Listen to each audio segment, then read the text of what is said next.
Did you know you can make a sewing pattern from the clothes you already own and love? You just need to follow a few simple guidelines and tips that I will cover in this video. Every time I wear this particular shirt, I'm asked what pattern it is. But guess what? It isn't a homemade shirt, but I knew I could make it. So let's walk through how I did that and how you too can copy your own clothes. Before we get started, here are a few notes to keep in mind. I would recommend copying silhouettes that are simple with mostly straight lines and few patterned pieces. Tops, skirts, and basic dresses are much easier to copy than jeans, tailored jackets, or anything with lots of darts or zippers. A good rule of thumb is if you look at an item and think, I can make that, then you probably can. It is helpful to sew a first draft out of a muslin or inexpensive cotton to see how the fit is and what you would change. If you've sewn a shirt, pants, or dress before, or followed a sewing pattern, it will make this process easier to understand the order of operations, but I'll give you some tips on this later on. Now let's talk about fabric. The beauty of copying your own clothes is you can try out different fabrics and create clothes you know you already love. It would be helpful to first sew the garment in a similar fabric. So my shirt here is 100% linen, and I will be using a cotton fabric which is still woven, so it seems like a good alternative. I don't want to use a fabric with stretchiness to it because it wouldn't translate as well without some changes, especially if we want to keep this beginner friendly. Now start by ironing your shirt. I want this ironed before tracing on paper so I can clearly see the shape, size, and all the details. Now inspect your shirt and take notes. I'll work with a 1/2 inch seam allowance except around the neckline. I kept this at 1/4 inch since I'm adding bias tape. Some main notes of the construction is the front bodice is 2 separate pieces and the back bodice is 1 big piece. So I'm going to cut this on the fold. The sleeves are rolled, so I'm going to measure and unroll it as much as I can to see how much to add. For the hem, I want to make my finished piece a little longer, so I added some extra length. The V-neck is finished with a bias tape. So keeping all of these in mind, I'm going to use tissue paper to trace a pattern on. I'll start by folding my shirt in half and laying it on the paper. Using a 1/2 inch seam allowance, I'm going to trace the shape of the front bodice and add the seam allowance. At the hem, I'll add 2 inches to be safe.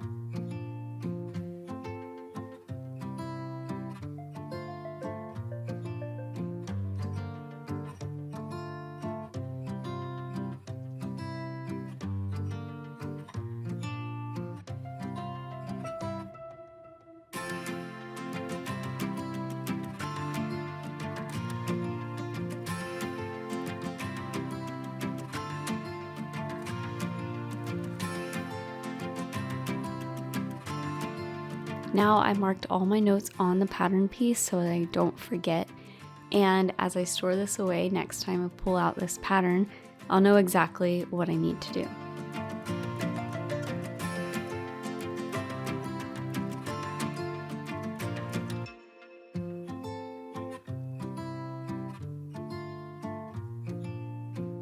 Next, I folded the shirt to trace the back bodice piece. Following the same steps as before, I made sure to note that I will be cutting this on the fold, which means I don't need to add a seam allowance here on the fold. So here's a tip. Seam allowances are only added where there is a seam, raw edge, or a hem.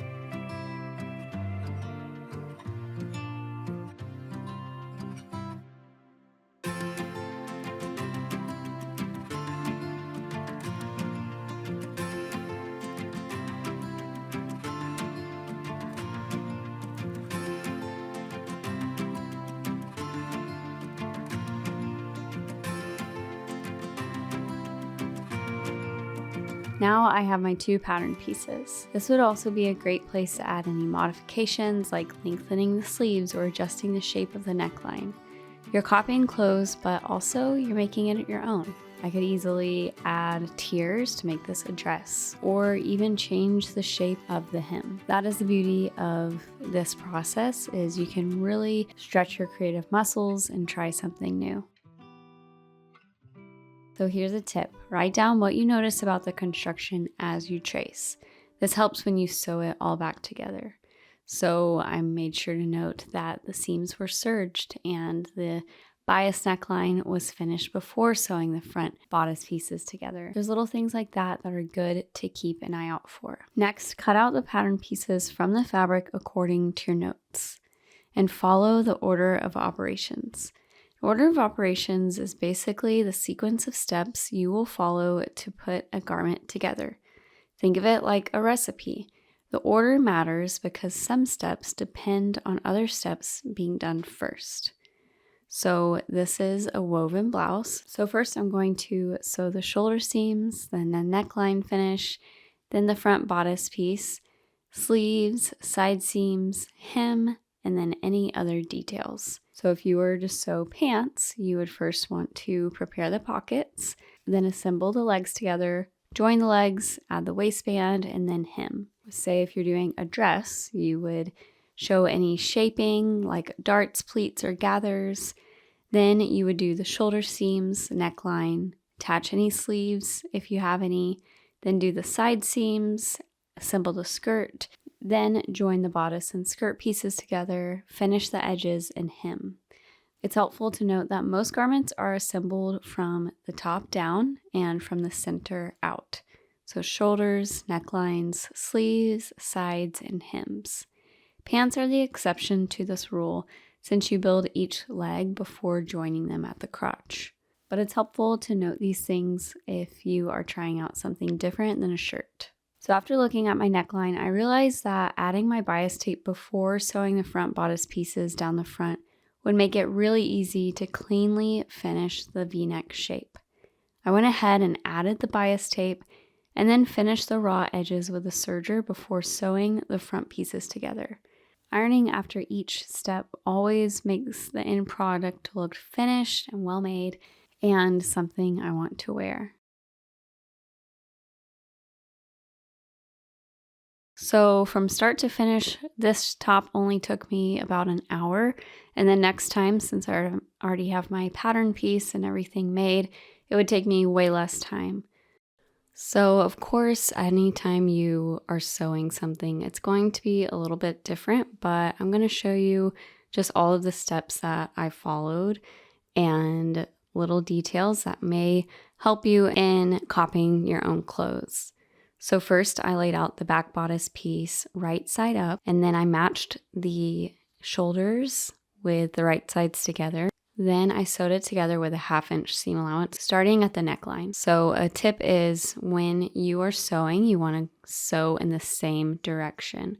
So I'm going to start at the neckline on both sides and then go towards the sleeve instead of going from the sleeve to the neckline and then the neckline to the sleeve on either side of the shirt. You want it to go in the same direction because if you don't, it can just end up a little bit wonky if your machine kind of pulls the stitches in a certain direction. So this is called directional sewing, and this will really improve your projects. So after I sewed my seam, I finished the edges with a serger. You can also finish it with a zigzag stitch if you don't have a serger, but this is really important because you want to finish your seams and make sure that it can be washed and hold up really nicely.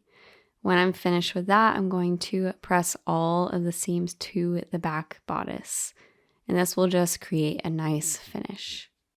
Next, I took my prepared bias tape and attached it to the neckline with the right sides together. So first I started at the V-neck point and slowly attached my bias tape with pins, and I'm going to sew this at a 1/4 inch seam allowance. Around the neckline, I can pull the bias tape a little bit to just give it a little Nice stretch around the curve, but it's not a huge curve, so I don't have to stretch it a ton. And then when I meet back at the front, I have a little bit of an overhang, so I'm just going to trim off the rest of the bias tape.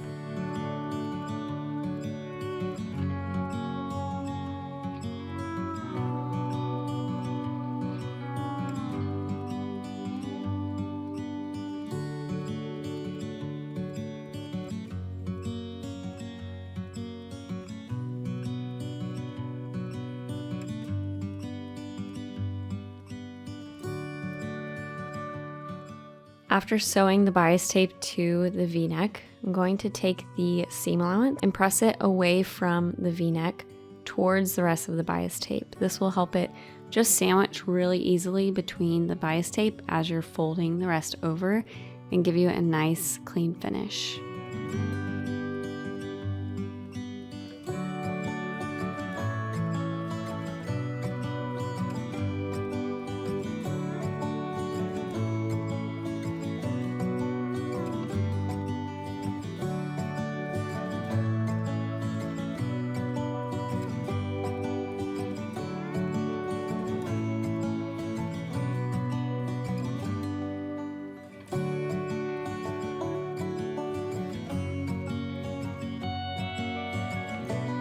After I double folded the bias tape, I sewed with a 1/2 inch seam allowance.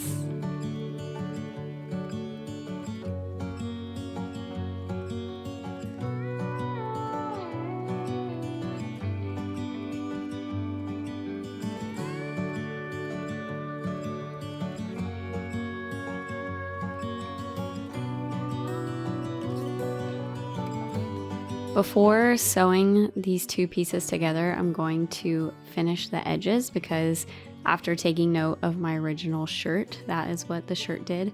So I'm going to individually serge the sides of the front bodice piece in the middle, and then I'm going to right sides together, match these pieces together, and then sew at 1/2 inch seam allowance.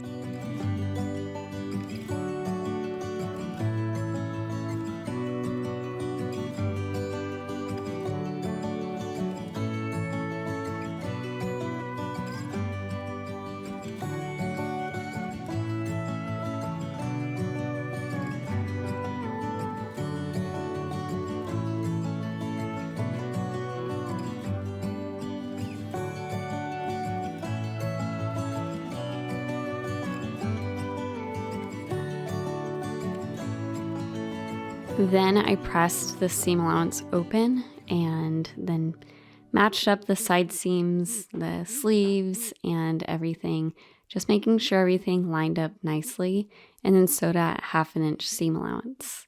I did this for both sides, and in the same way that I did the shoulders, I'm going to sew it the same direction, so going from the sleeves to the hem on both sides of the shirt.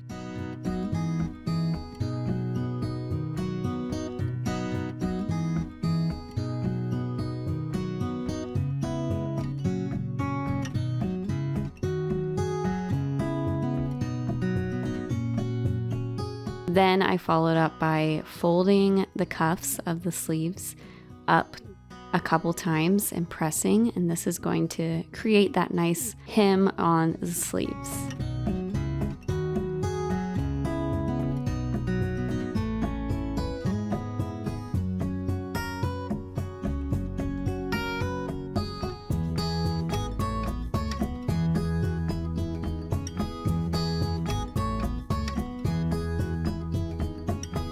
And then to finish everything off, I pressed the hem and sewed it all in place.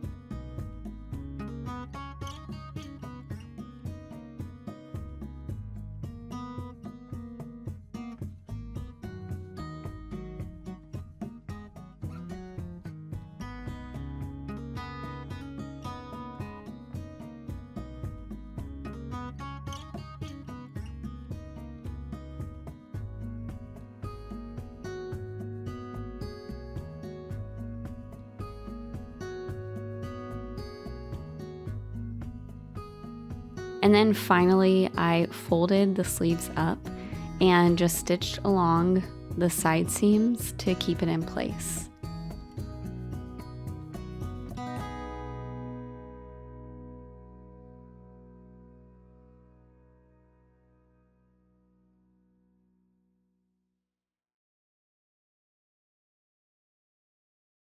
And then my shirt was finished. I copied my shirt and I can't wait to make more when I find new fabrics that I'm interested in. And I just thought this turned out so cute. It's so easy to throw on and just a fun thing to make my own clothes and copy clothes that I already have, kind of work things out and problem solve in this way.